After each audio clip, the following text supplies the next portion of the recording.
Welcome back to this week's episode of Clothing Brief. Of course, this is where we bring the hot topics in the news of our industry, unlike our longer format, which you can find on all podcasting platforms, Clothing Culture. Today, we're going to start off with a little controversy. Why not? Let's dive right into a controversial The topic. entire year has been controversial, It's- so I don't it know. certainly I don't know if this has. is anything different. Well, But in there's the in the subtext, all press is good press, right? Maybe this falls into that category. We'll yeah, see. perhaps. I don't know. So, No. American Eagle launched a new ad campaign, and initially there was some positivity around it because it was kind of like a getting them back to their roots when they.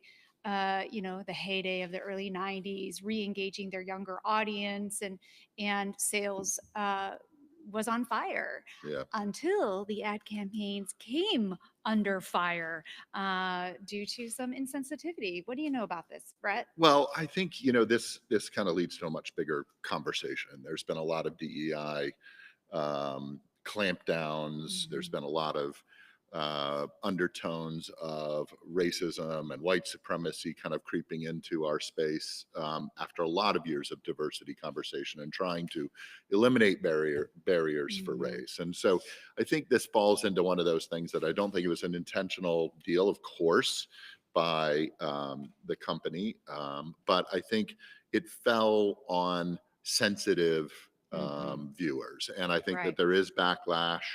I think that there is this conversation about, hey, she has great genes because she has blonde hair and blue eyes, and I Yeah. think that became a little challenging when it comes to America's melting pot, the siege that we've got on America's melting pot today, with everything that's going on. And I Yeah. think that it's just a timing issue. I think if it would Yeah. have been a campaign that would have included a lot of different people, maybe that would have probably softened the blow. But this came probably at a time that it raises awareness, especially in the fashion community, Right. right?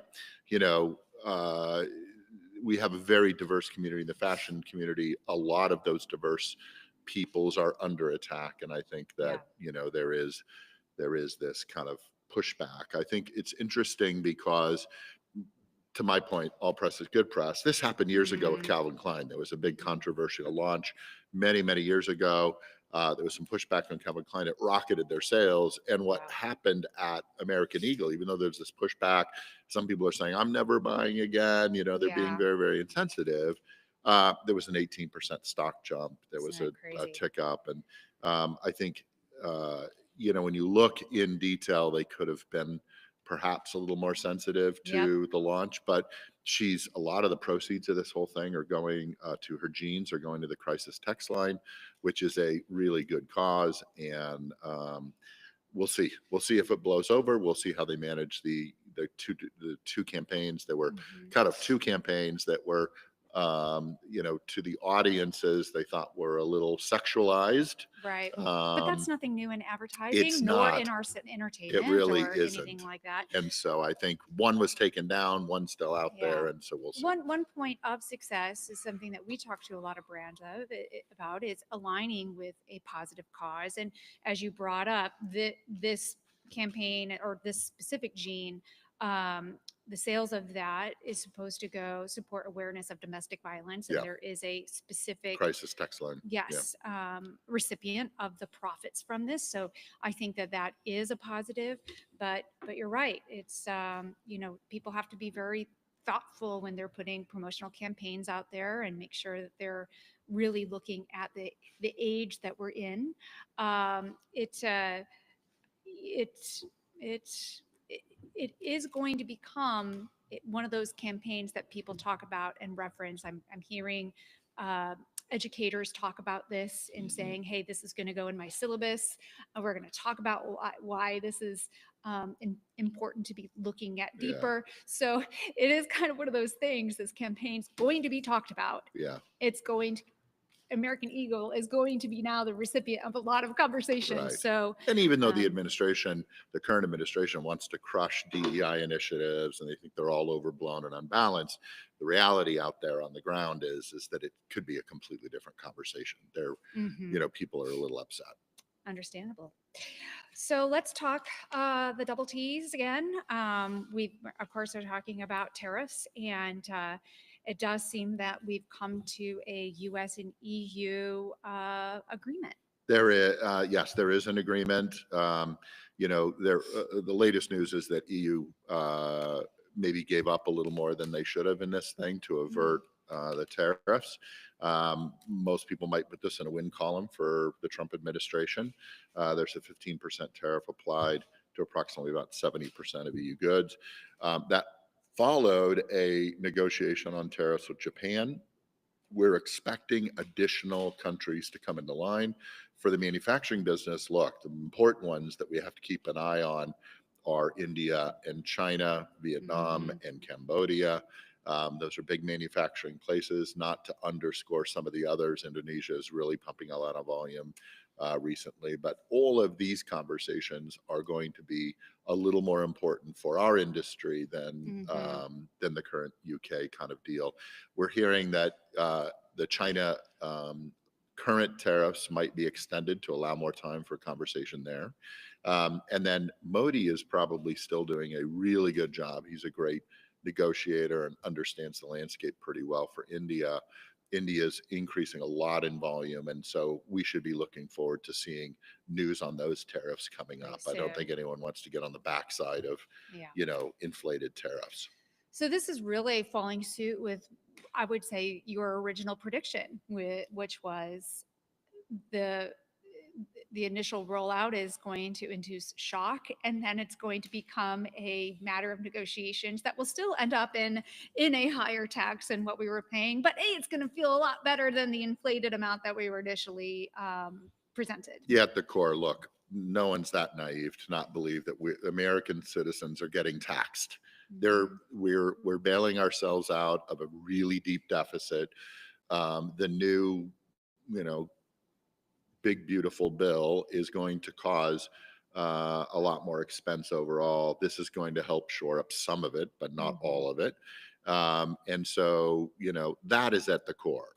There are some benefits that we're seeing, trying to be balanced in both camps, that we're seeing that this administration, at least, even though it borders the line of alienating partners, it is aggressively seeking and working to balance more trade or initiate more trade with the US, Mhm. where in the past, perhaps it was a little less prominent. So, look, we still have months to go before this whole thing shakes out. I think we're going to see wins in the Trump camp. I think we're going to see wins outside of that for other countries. The U.S. car makers are a little concerned with the Japanese new tariff agreement. I think they're believing that the Japanese, in that case, kind of won a little bit in making U.S. cars a little more or a little less competitive as the Japanese can move more business into the US. But look, every deal is different. The Mhm. landscape is ever changing. We'll continue to report country by country as Yeah. we start to see these things. Another area of interest in the news is the Tapestry and Capri Holdings fighting a securities fraud class action lawsuit. Tapestry, of course, being a company that owns a lot of brands that we're familiar with, including Stuart Weitzman. Uh, Coach, Michael Kors, yes. Kate Spade. Yeah. And so there was a failed merger, $8.5 billion failed merger. What happened, Brett? Well, I think despite kind of this pro-competitive, benign, they were saying the merger was all this stuff. I think behind the scenes, they really saw that each one of these companies were fierce competitors. They understand the full regulatory threat from the FTC, and so they kind of created some misleading statements, which I think inflated the Mm-hmm. Capri stock Stock. in advance of the merger. And then, once people started, and I think the judges and the courts in this case really started to see this, and a federal judge blocked the merger in October 2024. There is this whole thing, and now following up this fraud class action lawsuit. Um, it was a huge merger that had, Mm-hmm. I think it was over $8 billion merger. And Mhm. with this whole thing, people are a little upset by that because the stock cratered, people lost money, Yeah. anticipated that. So this is an ongoing story again, and we'll see what happens. And But this was originally looked to be a really good marriage because of both of them being focused in that accessible luxury market. yes, Yeah, so that would have made a really big um, company by bringing those yeah, two together. So yeah, unfortunate how that went down.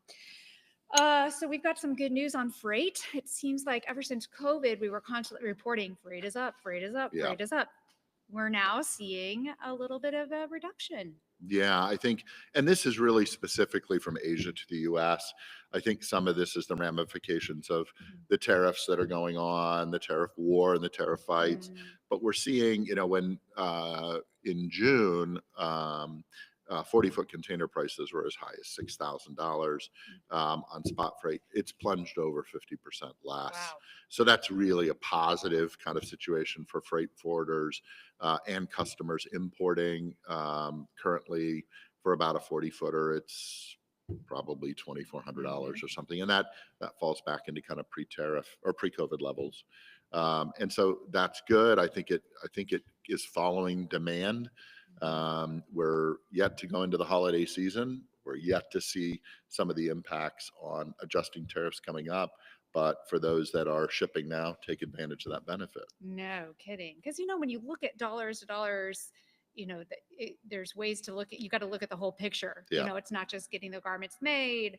And then, of course, the new added tariff, but then shipping also. So you look at yeah. that whole formula to figure out what makes most sense for your And it's business. such an interesting landscape because, a lot of conversations are is that like tariffs will soften the economy. It's not coming. We're not seeing a softening of the economy yet overall.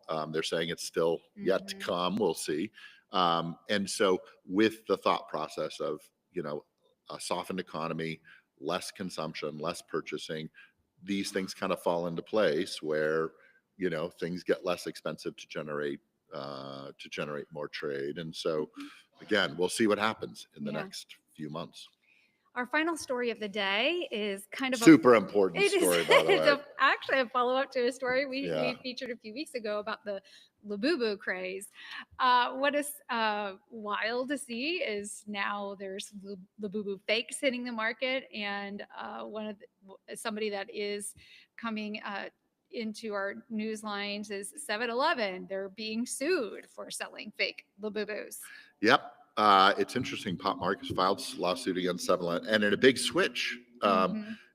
fakes are being created en masse in China. Here, a Yes. Chinese company is suing 7-Eleven for creating quote fake Labubus that mimic their original kind of They're a dolls. little different. The faces are, a little tilted, a little scarier looking. They're similar, but they're scarier if Yeah. you can believe it. It's such a thing, again, you get these, you know, I date myself, but you go back to the Beanie Baby Oh, craze and right. how nuts all of that happened and companies blew up with all that. And these collectibles went through the roof only to find them crash, Mhm. years later. And so Labubu's that next thing, I right? mean, I kind of like them. I think they're kind of fun looking. I won't be buying a Labubu anytime soon, but go for it. I wouldn't mind sporting one on a dog bag. Great. Well, you can buy one at 7-Eleven on a that's slushie. that's It hangs off a slushie. right. So there you go. Well, those are our headlines for this week.